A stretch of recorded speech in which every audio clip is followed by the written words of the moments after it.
Sheriff, if you would just brief us on what happened yesterday, or 2 days ago now, related to the detaining of an 11-year-old. Yeah, one of our deputies is doing very good police work over Grant Ave area, and he comes upon a stolen vehicle from the city of Syracuse. He requests backup. He doesn't turn his emergency lights on. He requests backup because usually when we get involved with these stolen vehicles, there's juveniles and they run. He gets some backup. He turns his emergency lights on. The vehicle does not stop. It's not driving excessive. The highest speed in the city, I'm told, is 40 miles an hour. The vehicle continues on, gets on 690. Still no excessive speed, so the pursuit is not canceled. The commander, the watch commander, is fully aware, along with the sergeant, of what's going on. The vehicle continues on to Cannon Street, and the occupants of the vehicle, the juveniles, flee. The deputy is able to arrest the driver on Cannon Street, a juvenile. The other three flee. Other deputies grab two of those. The deputy initiates this pursuit. It's not really a big pursuit. He puts out the description of the person that fled, and that description, he has to go back to get an accurate description. He has to go back to his car camera, and he looks at that description, puts it out. Black juvenile female, purple coat, camouflage pants.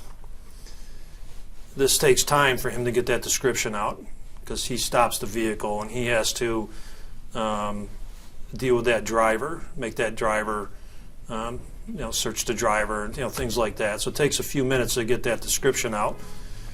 And of course, in the middle of this thing, I have other deputies trying to get there, get involved in an accident. You're aware of all that. So other deputies observe a female matching that same description, a pink puffy jacket with camouflage pants. They detain her. They handcuff her, which is a normal procedure, especially based on the number of juveniles we have dealt with that have weapons. And I have multiple cases to show you that. For example, we deal with a juvenile on a traffic stop who has a weapon. A few years later, that same person does a murder. We have juveniles that we stop in a traffic stop who have assault rifles and ghost guns. I can show you that. That's November of this year. The other one starts off in August of 2023. So on and on, we continue to have juveniles in stolen cars with weapons. Standard procedure that we handcuff them. When we don't, you get in a scenario like this stop where a 9mm ghost gun was found. They bring the juveniles out of the car, one takes off. And now we have to chase them. Now we have to tackle them, or however we're going to detain them. So back to this incident, the deputy initiates the pursuit, takes a picture on his cell phone of his body camera. Not his body camera, his car camera. And he sends that to where they have this girl detained, handcuffed. And the deputies there look at that on their phones. They compare it to the girl. It's not the girl. That whole process takes 6 minutes, 48 seconds. Once they realize this is not the girl we're looking for, they immediately release her. Would you not expect your deputies to go beyond just the description and evaluate the situation in front of them, given these girls are calm, and unless they're very good actors, doesn't really seem like they'd be running away from a car accident from a car that they just stole? They're looking for a girl with a pink puffy jacket and camouflage pants. She gives us no problem. The deputies are she's cooperative with them. The deputies are very cooperative with her. It's just a matter of figuring out, is this the person we're looking for? And as soon as we did that, we released her. Given the actual circumstances in front of them, though, and what they're hearing from this little girl, why not speak to her without the handcuffs on? Because you get in a situation where we don't know who we're dealing with.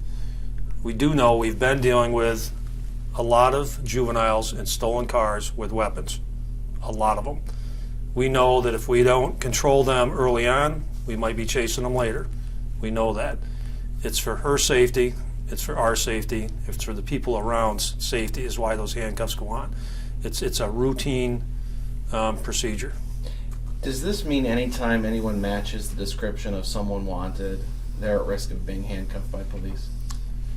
I can give you a personal example.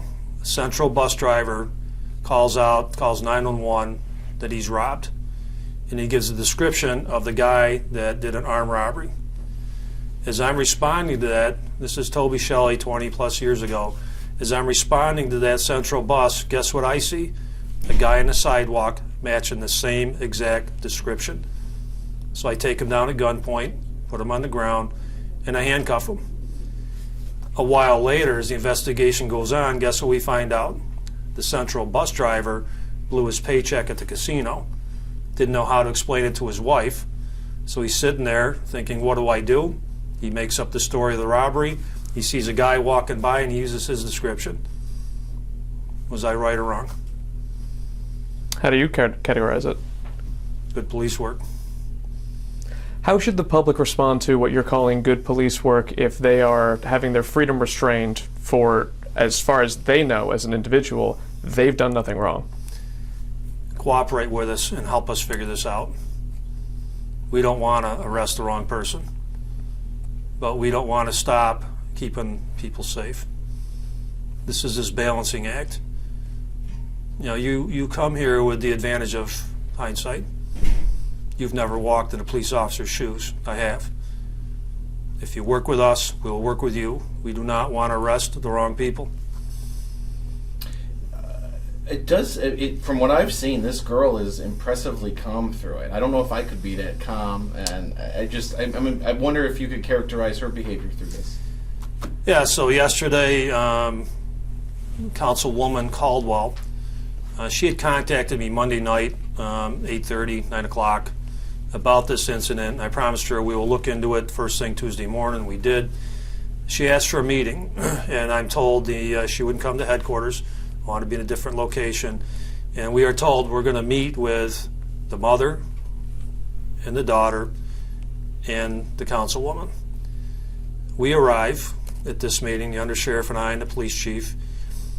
No daughter, because we wanted to talk to her and work that out. It's the mother, it's the grandmother, it's the school cheerleader, it's Twiggy Ballou from National Action Network, it's the school counselor, it's Councilwoman Caldwell, and their lawyer. Who's the school cheerleader? Sorry. I don't know her name off the top of my head. I can tell you, though. Cheerleading coach. Cheerleading coach. Ah, okay. So we walk into this thinking we're going to meet the mother and the daughter, and next thing you know, we're confronted with a lawyer and a cheerleading coach who's taping our every word. You described that as a productive meeting, though. How'd that go? Productive in the sense that I agree with we need to make it policy that we will call parents. If we put handcuffs on a kid, we're going to call the parents. It's not routine. I shouldn't say a kid, a juvenile. If we put handcuffs on a juvenile, we're going to call the parents. We're going to make that change in our policy. But you need to remember, if we stop a 16-year-old on a traffic stop, you know what I mean? Are we going to call the parents? Would you? You guys aren't allowed to have opinion? I don't have an opinion, but See, I don't know you have an enough opinion, you won't say it. I don't but know. see, to I me, don't know there's- enough about the circumstances, or but Well, that's part of the key to the puzzle. What are the circumstances? Do we handcuff every person on a traffic stop? No.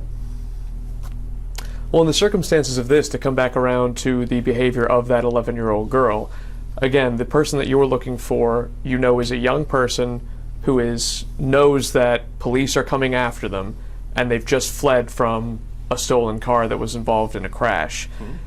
Do those circumstances not play into... I don't think there was a crash. I think then- they just stopped and fled. Okay, then to rephrase, they've stopped, they know that police are coming after them, they know that they were in a stolen vehicle.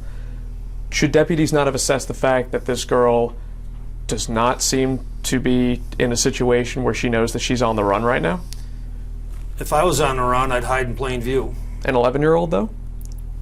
You think To have the wherewithal for 11-year-olds? that? We have 13-year-olds stealing guns and doing assaults. But she I- didn't. I'm She was not- out with her friends playing in the And snow. you are looking from hindsight. You look at their picture. Which one's 11? Which one is 15 or 16? You tell me. Look at the picture. Which one's which? Oh, I don't know. I haven't met them. But Exactly. And neither that's did the police information on that's the- provided to them when and they the arrive police on on that scene. scene didn't know either. Turns out that this girl is taller than this girl. You can't tell how tall do you have to be an adult? How tall? Oh, there's no set metric, and I understand that. I'm Exactly. more talking about her general And- behavior and how and do you how she's gauge the carrying age herself. of these people? And you know that we can't question juveniles without a parent there. What's your name? Where do you live? What's mom's name? Those are the only questions we can ask. Do those questions need to be asked in handcuffs, though? Based on what we're dealing with, juveniles with guns, juveniles with guns, juveniles with guns, juveniles in stolen cars, juveniles in stolen cars. I can prove it to you. Look at these. Look at this. 44 arrests, 2 years. 44. Weapons charge, burglary, stolen vehicle. What age ranges does that apply to? 13 to 15, 44 arrests. 15 to 16, 2 years. Why is this guy held up? Or girl? Murder. Weapons charge, burglary, stolen vehicle. How many of those are women? I can't give you, these are female, male. These stolen cars have a mix of people in them, What and they almost always run. the reason I wanted to talk to you today is what you're saying makes a lot of police sense. But there are people in the community seeing what they now know is an 11-year-old girl at one point in tears, her hands behind her back in handcuffs. And you call it good police work, and I think police officers would agree with you. I just wonder what you say to a community that sees that and thinks it feels icky. Well, and that's a good point of this conversation we're having, to help us educate that community from the police perspective. We want to keep you safe. We want to recover your stolen property, your stolen vehicles. How do we do that? How do you do that in this case? Good police work. We have a female in a stolen car wearing that description. We have a female with the same description. We stop her, we detain her like we do all juveniles in the stolen cars. We don't know what we're dealing with. What is the point of handcuffing someone? I know it sounds like a general question, but I'm thinking very specifically. Does it disallow them from leaving? Does it disallow Well, them the first from... thing it does is it helps them be safe, helps us be safe, and it helps the public around there be safe. It's the initial reason is safety of everyone involved, because we don't know. We have to figure that out. We figured it out 6 minutes, 48 seconds. Is that a long time to be handcuffed? It depends on the scenario. So I think just to circle back around, should all members of the public just understand that at any moment their freedom could be restricted because they match a description for a suspect for something? It could happen. Look at my scenario with the Central bus. Conor Wight's walking down the sidewalk. Central bus driver makes up a story, gives your description because he sees you. It's easy to remember. And now we believe him. We take you into custody. You're the wrong guy. You tell us, oh, you got the wrong guy. You got the wrong guy. Once we sorted it out, in that scenario, we arrested the Central bus driver. False reporting. Related to your policy change, is there more specific in terms of who makes the phone call to parents, how long after? Once we figure things out, the scene is safe, we're going to contact those parents. We'll probably be going a step further, and depending on what this juvenile is doing, give the juvenile a ride back home. If you, in this case, if you detain someone that's deemed to be innocent, you're going to give them a ride home. Absolutely. Reasonable. You need to remember what was going on at the same time with this scenario. We just had 2 of our deputies involved in an accident. They both leave in an ambulance. Of course, an uninvolved person is involved in this thing. There's a lot on these deputies' mind when this is going on. There's a lot on the supervisor's mind, a lot on the sheriff's mind, because I went down to my injured deputies' ward to see how they are, because we just keep having difficult weeks here. Who makes the phone call to parents? Is it a supervisor or is it the deputy on the scene? The deputy with the most knowledge would make that call. I know we've talked a lot about the handcuffs, but does that process of putting a suspect in handcuffs not warp the idea of innocent until proven guilty? Is it not prejudicial to put someone in handcuffs on the street? I don't think so. You're doing it initially for safety till you figure things out. Are these policy changes effective immediately? Chief Fisher, our police division chief, has put an email out today with the guidelines and the policy. It takes a while for our policies to go through our workflow because so many people read those. So the actual policy change could take a few weeks, but the intent of that policy will be put out today. This is what we're doing from this moment forward. Do you have to go through other agencies or organizations like the union before it become? No. It was a quick policy change. Clearly, you were disturbed by Clearly, you were disturbed by some of this incident for you to make a very quick policy change. Well, fortunately for this agency in my office, we've been dealing with juveniles for how long? Especially since bail reform, or raise the age, I should say. Bail reform and raise the age change. Things change for us. And here we are when that changed, 2019, 6 years later. This is the first incident we've had to deal with. So things have been working well. This incident happens. It wasn't on our radar till it happened. It happened. We're dealing with it. Do other departments do anything similar? Have you done any, is it a best practice by other agencies? Is city police now need to eventually try to match you? Do you know what they do? I've got my hands full managing the sheriff's office. What the other chiefs do is up to them. Did you get a chance to watch the video that was on social media? I have. Because the counselor Caldwell sent it to me Monday night. And that's what I was dealing with till after 9 o'clock.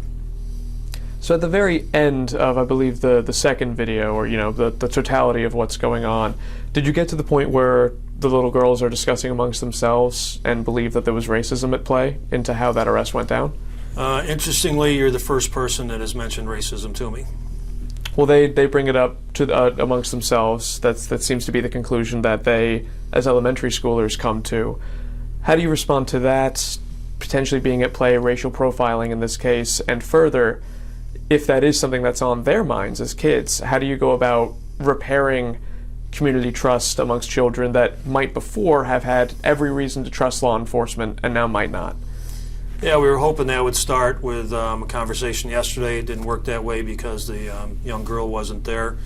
We have a number of our officers in our schools, our school resource officers. They have the most contact with these juveniles. So we'll start that conversation with them because they can reach the most people, most kids. Do you hope to speak to the girl at some point? It'd be up to the parents. But you'd be open to that? You were open to it? Absolutely.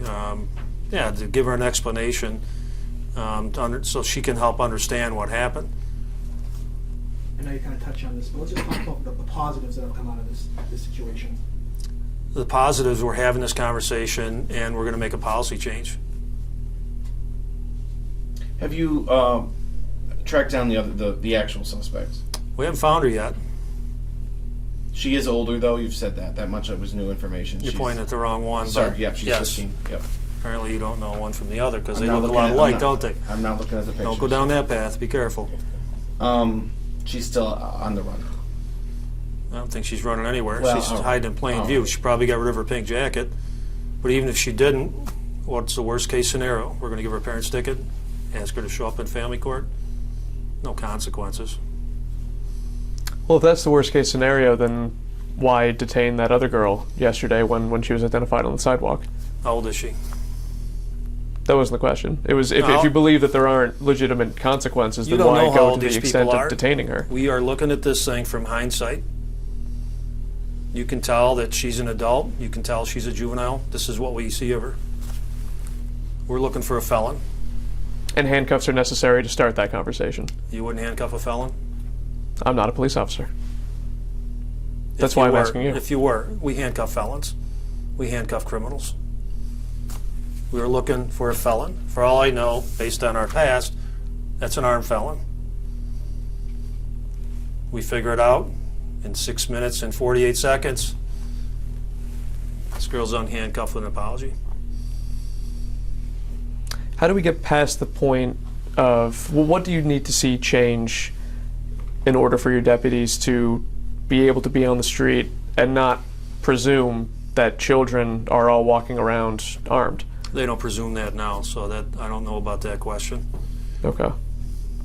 What does it speak to the whole problem of juvenile crime, though? That you do have to handcuff anyone who I know it's debatable how old someone appears in that moment, but I mean clearly this points to the juvenile crime problem being such a big problem. Let's just talk about stolen cars, right? We've reported on those in the past. We had 1,400 stolen cars in 2023. The 2024 number I don't have in front of me is more stolen cars. We had a 700% increase in stolen cars in 2023. You know, when is someone going to say, you know what, we need some consequences with juveniles? We can't let them keep doing these crimes, because look what happens. This one starts out stealing, has a weapon, ends up with a murder. You know, last week we had to watch a juvenile who got bit by a spider, had to go to the hospital, and he is now 16. Shot a 13-year-old in the head. In my world, I didn't grow up that way. Things like that didn't go on. It just seems that all these bad teenagers are now affecting the good teenagers. It seems that way. I didn't create this situation. I think Raise the Age was done with very good intentions. But I would argue to the people that have those good intentions, if we're having negative results, let's look at doing something else.